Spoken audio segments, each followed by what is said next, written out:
Mets-toi à genoux. Souvent ça claque après.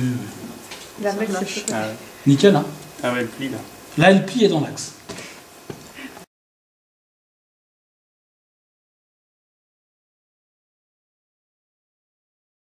On donne l'information périostique, c'est-à-dire on peut avoir des valgus, varus valgus, ça c'est ce que vous connaissez. On peut avoir dans l'os des tiroirs horizontaux, comme des scissions.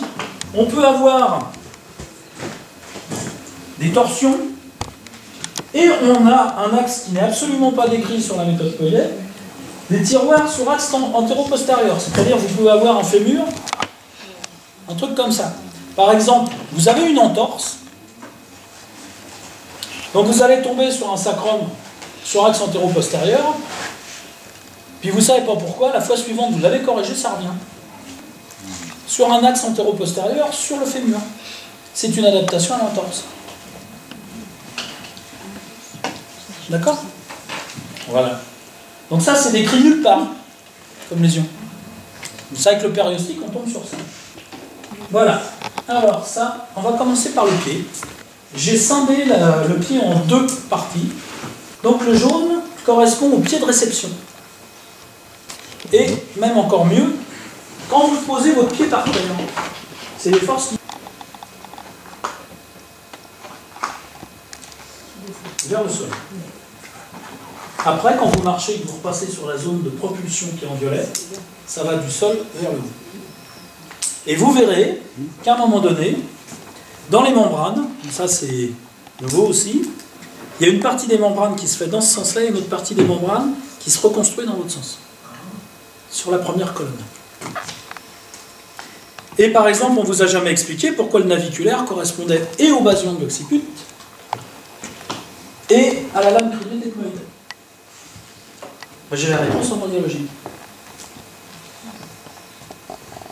Si ça vous dit. Je vais vous le montrer tout à l'heure.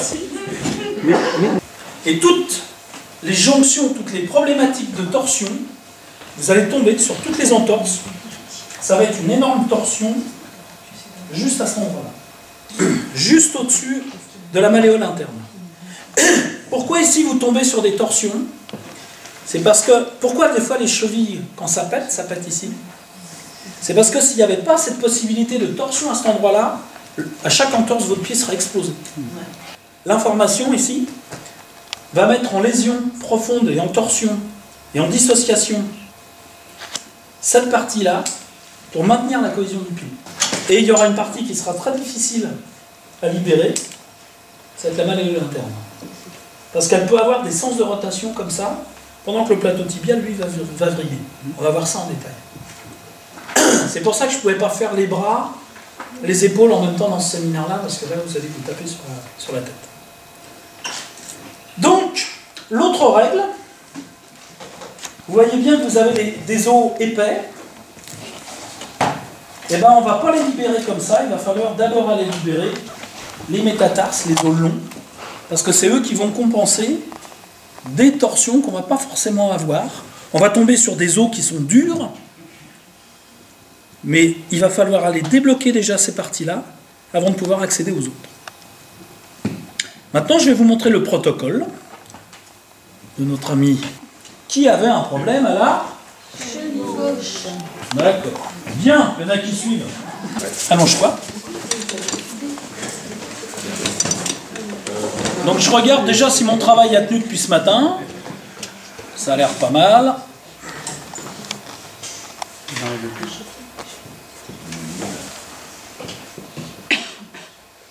Bon, par contre, il a un occiput qui est très... Là, il y aurait des choses intéressantes à faire sur les câbles. Bien. Sur le ventre. Et ce que je vais regarder, ça va être la sacro-iliaque. Donc je regarde la sacro-iliaque droite.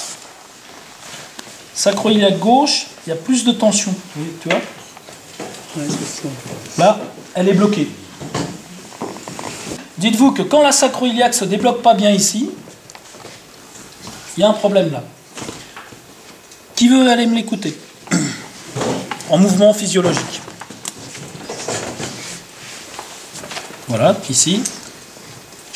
Voilà, elle fait ça. Ah, d'accord.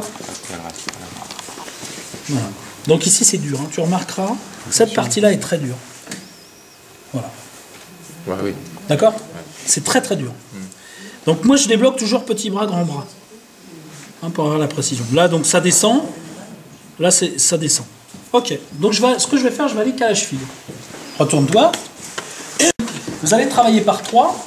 On va mettre quelqu'un sur le fémur, comme ça. Voilà. Alors ici, qu'est-ce que me fait Liliac par rapport... si vous voulez vous déplacer, vous allez voir. Bah là, elle revient pas. Elle revient pas. Elle est comme ça, elle reste. Vas-y, essaye de la corriger. C'est pas terrible. Hein. Ouais, ça repart, mais... C'est-à-dire que normalement, si vous faites du MRP, tu refais les tiroirs, et puis tu sens que ça met du temps à redémarrer. Hein, bon. Alors on va regarder sa cheville. Si je prends sa cheville, vous remarquerez que le calca va pas du tout. Et elle va bien dans ce sens-là. Le calca, il bouge absolument pas. C'est sensible. Là, l'autre, c'est mieux hein, déjà. Vous voyez. Donc là, elle marche pas. En flexion, il y a une tension ici. Voilà. Alors quand j'écoute, déjà, je tombe sur une astragale qui est comme ça. Qui est comme ça, comme ça. C'est très dur, là. Tu sens? Ah oui, oui. Si je me mets ici, j'ai une énorme torsion. Donc si j'écoute la dureté du tibia, vous voyez, je suis pas... C'est très très dur, là. Voilà, là, ça devient plus souple. Mais ici, c'est très dur. Donc ici, il y a une compensation dans l'autre sens. Je suis en torse à répétition à gauche. Là, j'écoute le genou. Voilà, j'ai une torsion et un décalage comme ça. Donc ça ne peut pas aller. Si j'écoute ici, donc simplement en position, j'ai une espèce de coxo-fémoral qui monte pendant que le fémur se tord comme ça. Donc il y en a un qui va se mettre là, qui va écouter ce qui se passe. Il y en a un autre qui peut aller à la tête. Et je vais aller débloquer déjà le calca. Le calca, il est en relation avec quoi? Avec quatrième, Cinquième méta. quatrième, cinquième méta Et cubo. et cubo. Donc, Là, la torsion, je la sens bien hein, Ouais. quand je me mets là. Mais par contre, je sens pas que c'est plus dur. Qu'est-ce que vous... regarde, touche, palpe. Ah, c'est juste à la palpation. Ah oui, c'est même tu vois, douloureux. tu vois, C'est même Ah, douloureux. Tu sens oui. À la palpation. À la palpation, là, ici, c'est très Et dur. là, ça doit être douloureux. Ouais, c'est douloureux. Et c'est douloureux. Parce que c'est ça. Alors, ne parle pas de densité, parle plutôt de dureté. Parce que la densité, tu peux avoir des trucs qui sont lourds et denses. Là, c'est dur, c'est un point dur, c'est rigide. Vous allez voir. Et là, ici, tu vois, là, tu sens la peau qui est mobile. Ouais, Ici, ça- là, ça sent elle est moins mobile. On voit ça sur un autre niveau. Tu vois, on est sur un autre niveau d'organisation. Tu peux faire du lemniscate. Hein. Moi, s'il y a quelqu'un qui veut essayer de me régler la cheville employée, il n'y a pas de problème. Il passe et après, moi, je passe après. C'est pas le même niveau d'écoute, je veux dire. Tout à fait. C'est une autre perception. Il a dit que c'était douloureux. Elle commence à avoir le toucher. Si ça vous gêne pas. Mais il faut que tu rentres, faut rentrer dedans quand même. Hein Ouais. Mais elle rentre bien. Alors, c'est pas une notion de rentrée, c'est une notion d'intention. Elle a de moins d'intention, je crois. Elle a plus d'intention. La celle Alors, donne ta main. que j'ai rien fait. Tu vois, c'est pas plus fort que ça. Ah ouais. D'accord? Mais là, c'est fort déjà. Alors, pareil, tu vois, ici, si tu écoutes là, par exemple ici, là, j'ai le cinquième méta qui est beaucoup plus dur que le quatrième. Et j'ai des points. Et après, tu vas voir qu'il y a des endroits dans l'os qui sont plus durs. J'ai la sensation que la cheville, elle est en fait depuis des années dans Dans quelque étau. chose qui la serre. Bien sûr. Et j'ai pas le. Alors, quand tu écoutes le MRP, tu sens l'astragale qui rentre complètement, Ouais. hein, comme ça. Elle rentre comme ça et comme ça. Mais si tu écoutes après la position, par exemple, de l'astragale, tu la sens comme ça, comme ça. Tu vois le naviculaire, il se tord comme ça. Ça fait des années que je travaille dessus. Voilà. Que j'essaye de travailler dessus, que je la repositionne. Eh ben, ça va t'as bien mieux, fait de et- venir.